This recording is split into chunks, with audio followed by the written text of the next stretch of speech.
ఇప్పుడు స్టూడెంట్ సరిగ్గా పాఠం చదివినా, చదవకపోయినా మార్కులు 100కి 99 ఎయ్యకపోతే ఆ పేరెంట్స్ ఆ స్కూల్ నుంచి పంపిస్తారు. లేదా ఆ టీచర్‌ని తీసేపిచ్చే పరిస్థితుల్లో ఉన్నాయి కార్పొరేట్ ఎడ్యుకేషన్ సిస్టమ్.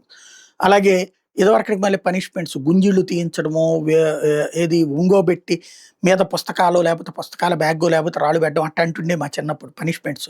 లేపోతే గోడ కుర్చీలేయించడం ఇట్లాంటియన్నీ ఉండేది. ఇవాల్టి రోజున చిన్న పనిష్మెంట్ గట్టిగా అరిస్తే చాలు పేరెంట్స్ వచ్చి పోలీస్ కేసులు పెట్టే పరిస్థితుల్లో ఉన్నటువంటి situation.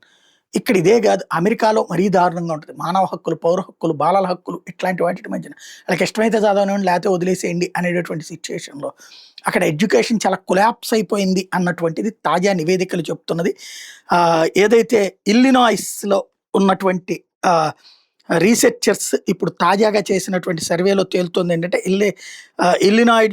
Illinois State Board of Education Illinois Report Card 2024 ప్రకారం చూస్తే ప్రాథమికమైనటువంటి విద్యకు సంబంధించినటువంటి అవగాహన కూడా ఏదైతే అక్కడ ఉన్నటువంటి వివిధ విద్యా సంస్థలను పెట్టి డిస్ట్రిక్ట్స్ పేర్లు అయన్నీ కూడా మెన్షన్ చేసుకొచ్చారు. గ్రాడ్యుయేషన్ చేసినోళ్ళకి కూడా ప్రాథమిక అవగాహనలు తక్కువ ఉంటున్నాయి. 52% నుంచి 74%, కొన్ని చోట్లయితే కేవలం 21% మాత్రమే చదవగలుగుతున్నారు.